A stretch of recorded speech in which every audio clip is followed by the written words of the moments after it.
And now we are on to the next one.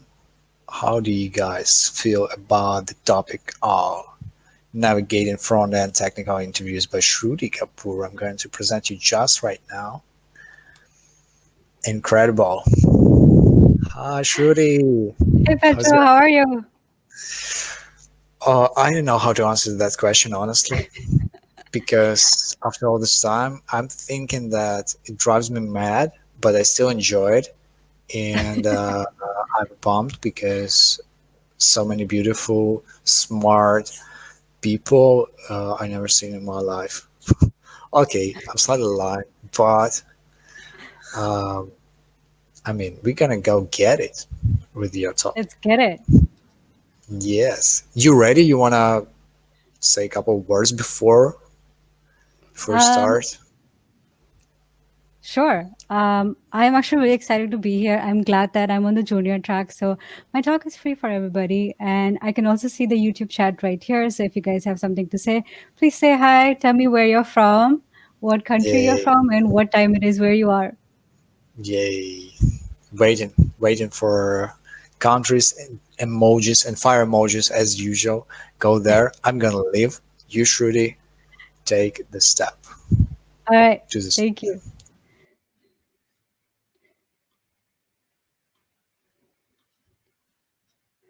I'm going to share my screen.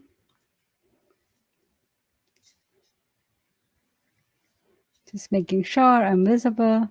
All right. Hey guys, thank you so much for coming to my virtual talk. Today I'm going to be talking about navigating technical interviews. I'm going to be talking about some stories that I had on either side of the table. I've been interviewing people for front end roles, and I've also interviewed a lot of jobs for front end roles. So I'm going to be sharing my personal experiences. These are all my personal opinions and experience. My employer doesn't know anything about it. So, brief introduction about me. I'm Shruti Kapoor. I'm a senior software engineer at PayPal. The three technologies that I work most commonly with are JavaScript, React, GraphQL, and at PayPal, I love building user experiences to make people's financial lives easier. And if there's one thing that I feel more passionate about, it would be dev jokes. So I'm going to be asking you questions, and you can leave the answer in the chat, and I will be monitoring the chat here. So the first question for you is, why did the JavaScript developer leave? I'm going to open the chat right here. Hello, John. Hello, Barbara.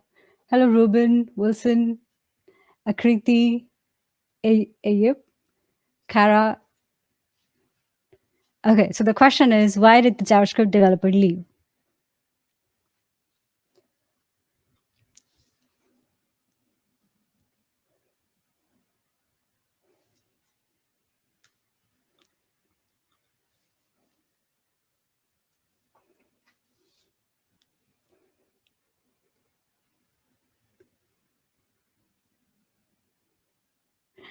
The JavaScript developer left because they didn't get a raise. Next one. Why did the developer die in the shower?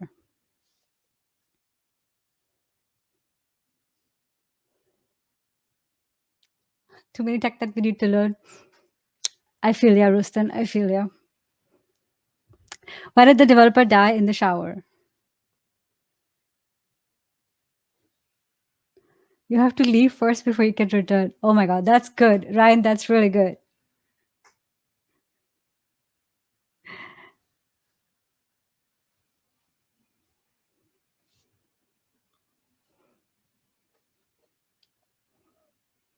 I'm going to give 2 more seconds.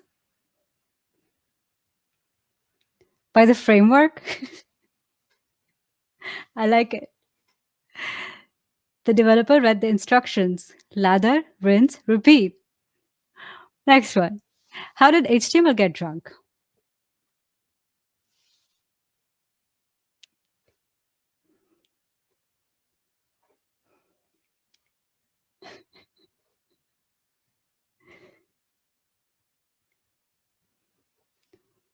How did HTML get drunk?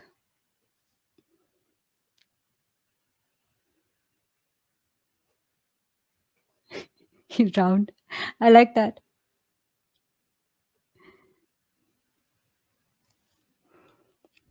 I'm going to give 5 more seconds for this. CSS and JS.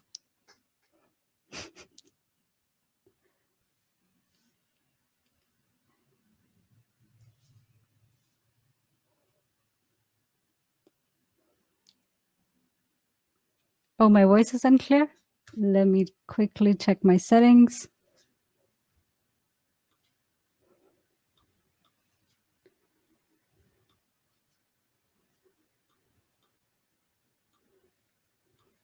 It should be okay. Drunk because of Dom? I love that. Rustin, you are the winner. HTML got drunk because it had too many beer. All right. So, if you want to learn more dev jokes, you can go to my GitHub at Shruti Kapoor 08/dev joke. Also, if you do know a dev joke, please send a pull request. You can also follow me on Twitter, where I also tweet dev jokes in addition to JavaScript and React and GraphQL tips. So let's come back to the topic. Today, we're going to be talking about navigating technical interviews. Share the link with you here, bit.ly/React Online Summit, if you want to follow along. So here's the outline of what we're going to be talking about today. We'll first talk about how to get the interview, how to talk to recruiters, managers, what are some places you can reach out to get the interview that you want for the job that you want, how to prepare for the interview once you have the interview, and what to do after the interview. So the first step is getting the interview. In my experience, I have found most success reaching out to people, which could be engineers on the team that I'm interested in, or it could be recruiters that usually on LinkedIn have a message that they're hiring for a particular role. So recruiters and hiring managers are the most common places that I would reach out to if I'm interested in a job. I've also reached out to friends and families for personal referrals for job postings. Another common way that a lot of people are able to find jobs is also through Twitter, because a lot of engineers or hiring managers would tweet about the job on their Twitter websites. Job websites or job portals are also a good place to find out about job roles. Although in my experience, I kind of feel that once I'm submitting a resume, it kind of goes down the void and I never hear back. But that's another place. I have some resume tips for you. The first thing that is most important, I feel, is to get your resume proofread by somebody. It could be a friend, could be a mentor, could be a partner. Make sure that there are no typos in the resume. Try to reduce the length of the resume to 1 page or keep it very concise if possible. And one thing that as an interviewer or as an HR likes to read is to have quantitative analysis. So for example, if you worked on a project and you've developed or implemented something, you could say, I developed a project that used GraphQL, React, JavaScript. So try to relate the technologies that you use to the technologies that are asked for in the job position and give quantitative analysis. So you could say something like, I reduced the size of the package, or I increased the performance by 2 seconds. So those quantitative analysis are really cool in quantifying the work that you have done. So once you have the interview, once you have I guess the interview rounds can be kind of broken down into 3 categories. There would be an initial screening call with the recruiter or the manager. Usually these are kind of like trying to get to know you, what you have worked on. We'll talk about this in a minute. In programming interviews, there's also a phone screen that depends from companies to companies. There could be 1 phone screen or 2 phone screens. And then there are on-site interviews, which may be 4 to 5, depending on the company. So let's first talk about the initial screening call. The initial screening call usually is with the recruiter or with the hiring manager. The hiring manager may be technical. So usually the questions would be behavioral, try to understand the hiring manager will try to explain the culture of the company, the project. They will also try to get to know you better, try to see if you're a good culture fit. Typically what they'll ask about is your past experience, and they might also ask you why you're looking for a new role.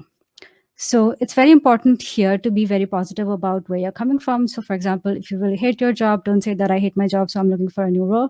But you could say something for like, I'm looking for new challenges, or I'm looking for new opportunities, or I'm looking for a new domain. The next step is the technical screening round. And these usually happen over a phone call or a video call. And they happen on a collaborative tool like CollabEdit. If you have never used CollabEdit before the interview, I would highly encourage that you go and try it out once before so you have an idea of what you're dealing with. The questions would be whiteboard style questions. We'll dive into what kind of questions they ask in a little bit.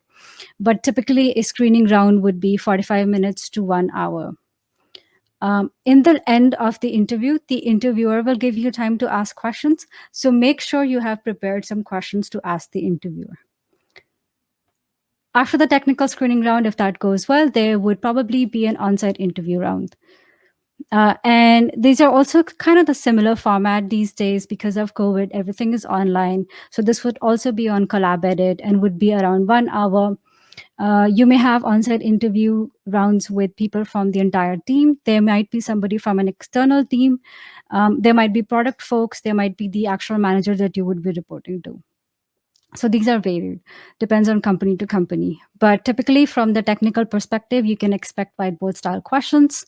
And again, in this rounds, because you'll be having 5 rounds, so make sure that you have prepared unique questions for each interviewer. Some sample questions that you can ask the interviewer could be, what part of your job do you find the most exciting? This gives a chance for the interviewer to talk about their job and what they find exciting. So you can kind of gauge on how interested people are in the work that they're doing and if this would be a good fit for you. Some things you can also ask are, what are some challenges someone in this role would encounter?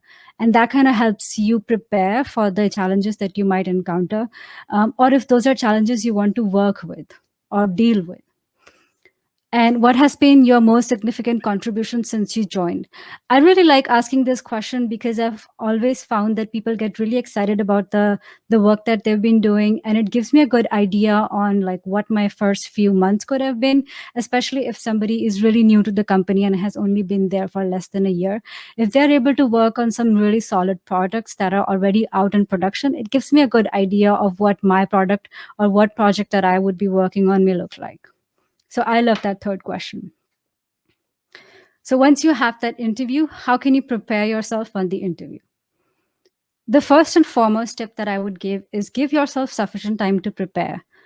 We may feel scared or we may feel nervous to give like 2 to 3 weeks advance notice, but it's perfectly okay. If you want to prepare for an interview and you don't feel completely confident just yet, take your time. Don't worry about it. Just take 2 to 3 weeks. It's totally fine. The next step is for any interview to prepare your fundamentals, to nail your fundamentals. Whether it is JavaScript, whether you're preparing for a React role, whether you're preparing for a backend role, make sure you know the fundamentals. And more often than not, data structures and algorithms also gets asked pretty often, especially in on-site interviews. So make sure you give some time to data structures and algorithms as well. For front, the I guess a good list of data structures and algorithms that you can follow is this: arrays, queues, linked list, strings, stacks, heaps, trees, graphs, and hash maps. If any of these data structures seem like a little bit that you're not comfortable with it, make sure you go and review these before the interview. From a front end perspective, I found these topics get asked very frequently: arrays, queues, strings and stacks, and trees. And especially in these, the algorithms that I have experienced have been mostly about searching and sorting. There's been tree traversals, DFS and BFS, and there's always a question on time and space complexity. So those are your most important topics. In terms of front-end concepts, the main concepts that get asked are on DOM manipulation, could be around query selector or could be around get element by ID. The semantic markups in HTML is also very important, so be sure to review that. For front-end concepts, four main topics that I found have been asked for me, which is animations, pseudo classes, naming conventions, and styling components. Animations was something that I was kind of iffy on. I wasn't completely clear on. So make sure you give enough time to these concepts. For JavaScript, the most common concepts that could be asked would be prototypal inheritance, scoping. For scoping, I've usually noticed that the questions would be about, here's a line of code, what is the bug here? And there might be some scoping issue there with a let or a constant of R. So that's a good topic to check out. Closures, super important. The event loop and event bubbling gets asked almost every time in every interview that I've been to. There might be some conceptual questions on apply, call, and bind, or again, like try to find the bug in the following code and apply, call, and bind would be used. Or like what would happen if you use the following code and there might be an instance of apply, call, or bind. Callbacks and promises, again, a very important topic. Variable and function hoisting, along with currying. With currying, I've noticed like questions get asked, like, how would you implement adder with just one variable? And that would use currying in the implementation. So that's how these questions get asked. For web, the most important concepts that I've found that have been asked were around cores. And I found like that's a difficult topic, but it gets asked pretty often. How do browsers work? I feel like that's a 101. You definitely should know the answer to how do browsers work and HTTP status. For linear roles, the questions could be around critical rendering path and image optimization. So, for example, the question may be, we have a website that's really slow and you are tasked to increase the performance of the website. What would you do? So you are asked to present some ideas on what are some measures you could take. So that would be a good topic to revise. And then security gets asked multiple times, and prefetching and preloading resources. This all comes back to like maybe a little bit of senior positions, but still good topics to review. If you're looking to practice questions, LeetCode is a really good resource for data structure and algorithm type questions. Interview Cake is really good for JavaScript, specifically JavaScript questions. I found questions on HackerRack very useful as well. And before you have an interview with the company, make sure you look it up on Glassdoor. Make sure you look up the recent interviews on Glassdoor to see if there are any hints or topics that you can find. When it comes to LeetCode, I found that when I was just starting out preparing for interviews, I was actually really scared of LeetCode. I was really intimidated by the number of questions and the difficulty over it. So here's my tip for you: there is a difficulty filter in the right column. If you're just starting out and you're not super familiar with it, use that filter and set it to the easy level. Set the acceptance to one of the higher percentages and start with the easy questions. So you're building up your confidence. As you've built up your confidence, you've done like 10, 20 questions, then you can move on to the medium and harder questions. When it comes to LeetCode, I feel that quality is greater than quantity. So here they also have um, a filter where you can choose which kind of data structures you're targeting. So make sure that you address at least 5 questions from each of those data structure topics. Another resource that I found really helpful for preparing, especially for front-end interviews, is Pramp.com, which is actually a mock interview tool. So you are paired with another engineer who's also practicing.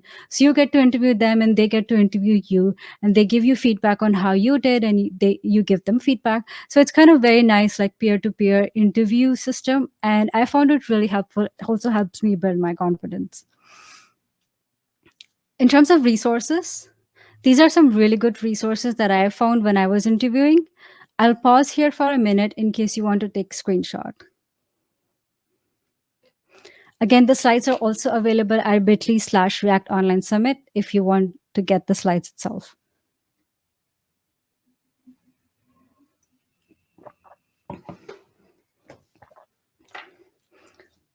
Okay, so in my personal experience, these are the topics that I've most commonly encountered. Every time I go for a front-end interview questions, I feel like DOM manipulation would definitely be asked, and it gets asked all the time.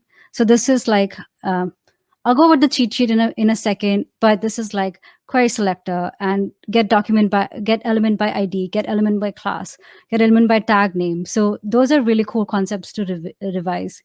Animating objects, like I was saying in CSS concepts, is something that gets asked if CSS is asked.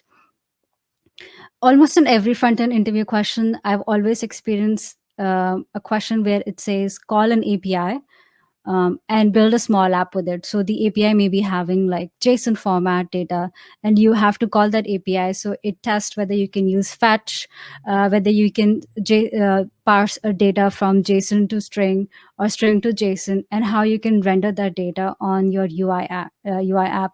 Especially if you're going for a React front end interview question, this I feel like this always gets asked. It also shows if you can use React hooks and how you can manage state on your React app. So that's a very important topic to cover. Um, for event, I've also noticed a lot of interviews have asked event emitters, which is really cool because it tests your JavaScript skills and inheritance skills in JavaScript. So that's a really cool topic to cover as well. And again, implementing counter, which tests your JavaScript fundamentals as well. These are not very data structure questions, so that's why I want to point these out. String manipulation gets asked pretty much every time, and searching for items in a matrix. I feel like the string manipulation and searching for items in a matrix can kind of get into data structure and algorithms. So those are some important topics to cover when you're doing lead code. Now, here's the cheat sheet that I use. I just created this myself. So this is basically some common methods that I have found that gets asked. There are DOM selectors, there are array methods, there are JavaScript methods that gets asked. If you are interviewing, I'm sharing this cheat sheet so you can hopefully find this useful. All right. So let's say you're prepared for the interview and now you're during the interview. Let's see what to do when you're in the interview. The first part of your technical interview would be a non-coding part. In every interview, the interviewer would give you like maybe 5 to 10 minutes of trying to get to know you. And here as well, they'll ask about your past experience. So a question they may ask is, tell me about your previous project and what was your role in it. Couple of things to keep in mind when giving an answer for that is to talk about the technical details. Your interviewer is highly technical, most likely a software engineer on the team. So they're also looking to hear a technical answer from you. So talk about the technical details. Give a detailed example of your contribution. So instead of saying like my team did this, my team did that, you can say my team did this and I was part of ABC. And they're also testing for your communication skills because once you join the team, they want to see if they can communicate with you, if you can communicate the ideas, if you're receptive to feedback, how you talk to each other. So a sample example for this question could be the project I was involved in was about XYZ, and I helped design and implement ABC with technologies, JavaScript, React, and GraphQL. And this project should be relevant to the job responsibilities that they're looking for. And during this experience, I learned MNO. So a couple of things that this example shows is that you can communicate in technical details because you said ABC. And you can understand the project goals and scope because you said XYZ. And it shows you can learn and implement because you said I learned MNO. One important thing to keep in mind when you're talking about this project is to never badmouth your teammates or your boss or your company or your technology. Almost anytime you badmouth your teammates, you can be sure that that would be a very negative point against you. So never say bad things about anybody. Now, here's an example of a technical question that could be asked.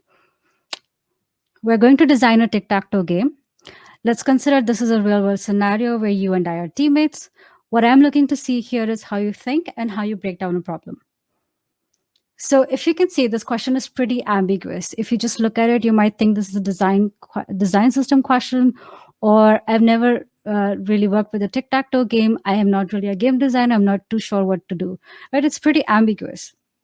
So some things you can do before you start implementing is to ask your interviewer if they are looking for a microscopic vision, which is implementation of functions and what the function may look like, or if they're looking for a 10,000 feet view, which is a system design. So there you would be talking about what the system may look like, what are some interfaces this may use, what does the data look like. So make sure you clarify the scope of the problem if it's a vague problem. Reiterate the problem statement in your words, so you understand what the problem is about. And this is very important. Break the problem down into smaller components that can be implemented or talked about. One of the things that your interviewer is looking to see if you can take an ambiguous problem and break it down so that that problem can maybe given to other engineers so that you can work on the hardest problem or the meatiest problem. And out of those broken down problems, take the one that is the hardest to implement, or ask the interviewer which part of this problem would you like to go on first. Once you're starting to implement the problem, always ask clarifying questions if you have any questions, any ambiguity, and state assumptions early on. For example, in the tic tac game, if you are expecting that there would only be two players, ask that. If you're expecting that it would be a 3 by 3 matrix, ask that. So always state assumptions and always ask clarifying questions. Before you start implementing, make sure you walk through your algorithm and ask if brute force is okay before optimizing. Any code written on the screen is better than no code on the screen or an optimized idea. Because at the end of the call, the interviewer has to copy paste your code and share it with their team. So if there is no code on the screen, they have nothing to show for the interview.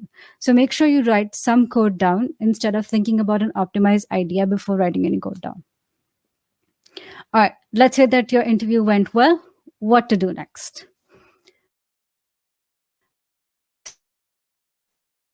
Make sure you thank the interviewer, thank them for their time.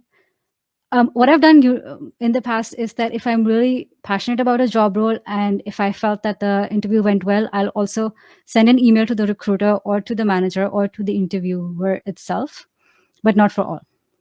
And apply for more. It's a journey. Don't let any hurdles or any rejection stop you. Finding a job is about luck and it's about right timing. And just because you didn't get the job this time doesn't mean that you're any less of a developer. It just takes time and luck and efforts. It just means that this is not the that this is not the right time or this is not the right opportunity for you. Just keep applying. If you're looking for a job, I also have a GitHub which is Talent for Hire, which I am sharing with my network of LinkedIn recruiters and hiring managers inside and outside my company. So if you're interested and looking for a job, please, you can fill out this README file, make a pull request. You just have to submit your name, role, location, and skill set you're looking for. And I've been sharing this actively with my network. So once again, the slides are at bit.ly/React Online Summit. Before I leave, I want to give one last dead joke.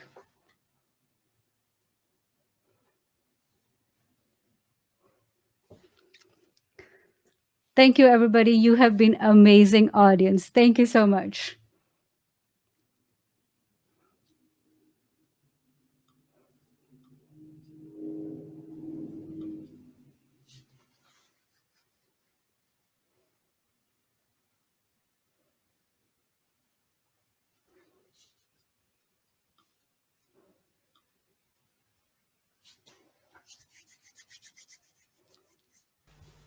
Okay, we see you, Hi, Shruti. Petra.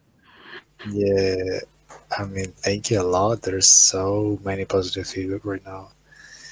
Everyone was uh, having fun, I guess. That's the right word. So many Yes. jokes, so many things. Yeah, and unfortunately, I've been told that you said that you couldn't make it to Q&A session. Yeah, that's true. That's a sad Yeah, truth. You I need know. to go to work. I'll be monitoring the live chat for a little bit, and if you have any questions, I'll leave my Twitter link as well. So feel free to send me a DM or an email. Sure, you can actually send it to me, or can you paste the Twitter link into your live chat Sure. right now at YouTube? Yeah, so we get some entertainment without people changing the angle. I'm actually more confident changing angles right now with sixth Yeah. thought. Yeah. Ruben Dario says, I have a question. Which question you have, buddy?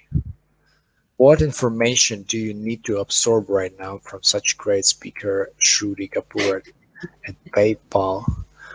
Rachel Fisher says, it was incredible. Thank you. Thank you, Thank you, Rachel, Rachel. for giving all that kindness and love. Send it back.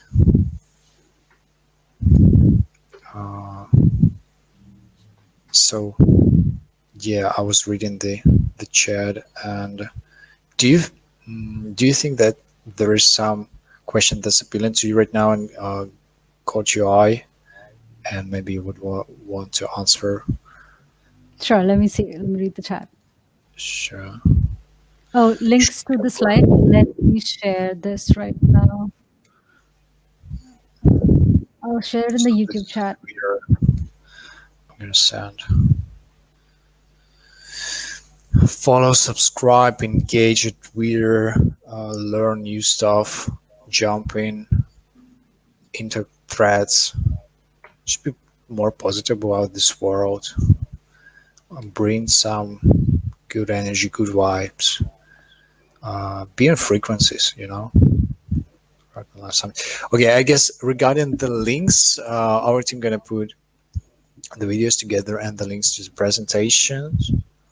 I'm not sure if I'd like to send it to you guys right now, but I'm not sure if it's the correct way to interact with you. Somebody asked how to get a job at FANNG.